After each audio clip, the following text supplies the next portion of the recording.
What is good, Raider Nation? It's your boy Raider Alex back with yet another video for you guys. Anybody that's new to the channel, you guys love Raider related content just like this, make sure to like, comment, subscribe to the channel. That being said, let's jump right into the topic of this video. So day 3 of training camp has ended for the Las Vegas Raiders, and we got some exciting news from day 3, especially some news and updates revolving some of our young players on the roster.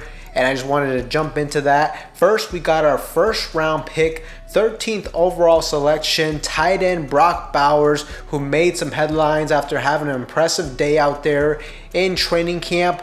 According to Logan Reaver, it looks like Brock Bowers dominated inside the red zone one-on-one drills, where he had 3 straight touchdowns, which were all 3 back shoulder fades. And just Brock Bowers in general is most definitely one of the most exciting prospects we have here with the Las Vegas Raiders. And this is all due to his elite production in college against the best competition in the SEC, and just his overall versatility as a player. This just really helps him be a legit red zone threat for us moving forward. I mean, like he showed in those 1v1 drills, he can win those fade routes, but you can also use him in a multitude of different ways. You can line him up as a fullback, potentially use some play action, like some spider 2 wide banana action, passing it to him in the flat. You can line him up as a traditional tight end, running routes across the middle, selling the play action too when it comes to run blocking. You can line him up out wide, throw him a fade route, and lastly too, you can just straight up hand it off to him, whether that be him lining up as a running back or using him in motion, potentially in like a fly sweep sort of situation. So there's just so many different ways we should be able to utilize Brock Bowers. I think offensive coordinator Luke Getsy will have to get creative and be able to utilize him, because that's going to be really one of the biggest assets that he can bring to this offense. He's just a player that anytime you get him the ball, he can make things happen. And when you have tight ends like him and Michael Mayer, I mean, there should be no reason this offense can't be very effective inside the red zone. So that's definitely huge news from Brock Bowers. It's nice to see that he's out there getting some touchdowns, building his overall confidence as a young player. And he's just really one of those players that you should continue to follow in training camp and in the preseason. But it's just nice to see him having some success out there. And another rookie that I want to talk about is our young running back who has a lot of excitement and buzz surrounding his name, and that is our running back Dylan Laube. Just listen to what our head coach Antonio Pierce had to say about him. Talk about Dylan Laube. He just keeps making plays, just showing up. We talk about him. Man, that dude's special. I like him, man. He just walks around, kind of that Long Island smile and talk, and he's gritty. You know what I mean? He's a gritty running back, and the one thing about it, he surprises you with his speed. Really good with the ball after catch, even when he's running the football. Like, he's gonna be a difficult matchup, I would say, because it's already shown up in practice. You know, it'll be better when we get the pads on and get more team competition. But I think he gives you a value of a third down back and some special team value as well. Now, Dylan Laube is another great option for us in the running back department, and he could be a great option for us when it comes to catching out the backfield as a third down back. He should provide some value as well in the special teams department, and he just overall looks like a very exciting player that can make things happen whenever he gets the ball in his hands. And you never know, man. The thing with running backs is you've seen running backs in the 7th round, undrafted running backs, come into the league and be able to produce at a high level. The guy just looks very quick and explosive out there, and you can see he has caught the eyes and attention of our head coach Antonio Pierce. So this is another player to keep your eye out on in camp and during the preseason. But I love the dimension that Dylan Laube could bring to this running back group. And as I said before, I mean, I wouldn't be shocked if he beat out Amir Abdullah. You know, I don't know what route we're going to go in the running back department. I don't know if we're going to carry 3 or 4. But regardless, I see Dylan Laube being somebody that makes the roster, that suits up week in and week out in the running back room. And another young player I wanted to talk about.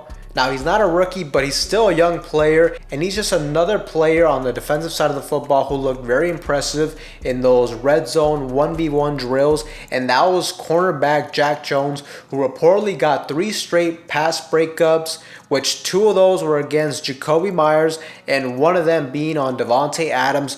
both of which are wide receivers that are very tough to guard one-on-one in those drills. But Jack Jones held his own. He had a great day, and I like the future and upside we're gonna have with Jack Jones. I definitely see him being the #1 cornerback on this roster.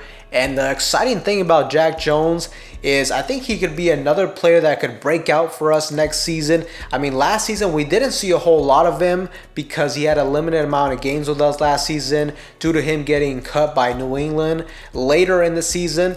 But when he did, Antonio Pierce wasted no time in clearing him off the waivers, and boy did he show up for us big time. Antonio Pierce knew what kind of player he is. He knew the talent level he possesses, and Jack Jones seems to be emerging as a leader on this team. He was the first one to come out and say that he's fired up, and he's just angry about all the projections that he has seen about the Raiders being 6-11, how they think Antonio Pierce is one of the worst head coaches in the National Football League. So it's just very exciting to see from Jack Jones. And the crazy thing about him too is he's still a very young player as well.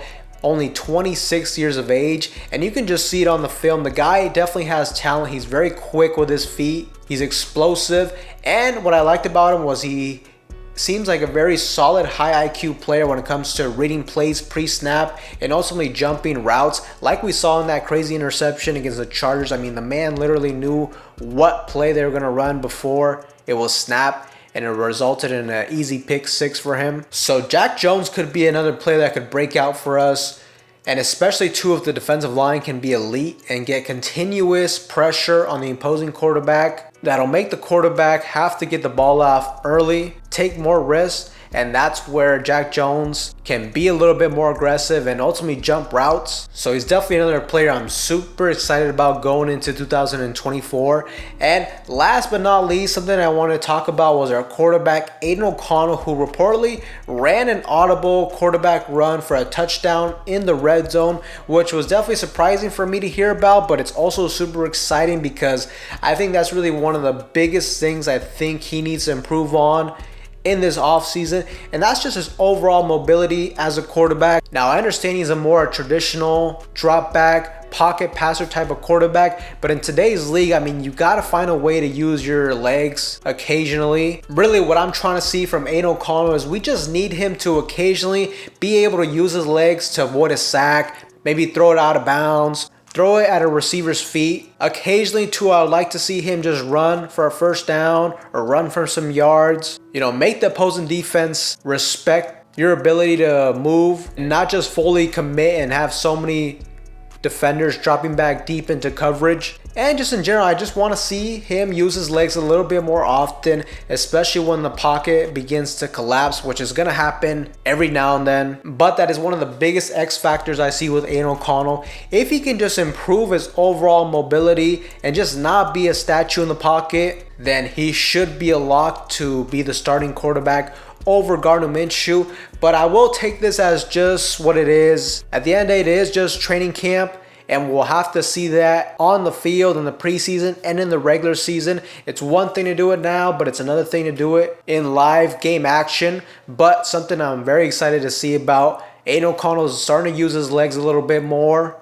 It's going to be a big offseason and a big season in general for Aiden O'Connell. He has a great chance to prove all his doubters wrong, and I really hope he can do so. If Aiden O'Connell can show us that he can be a solid starter in the NFL, with us having him on a rookie deal, that's going to put us in a great position to build the roster moving forward. But Raider Nation, those are the latest updates in training camp. We got our 2 rookies looking good out there, and Brock Bowers, Dylan Laube, Jack Jones looking solid out there, and Aiden O'Connell has been using his legs a little bit more. But Raider Nation, let me know what you guys think in the comment section down below. With that being said though, anybody that's new to the channel, you guys love Raider related content just like this one, make sure to like, comment, subscribe to the channel. With that being said, I will see you guys in the next one.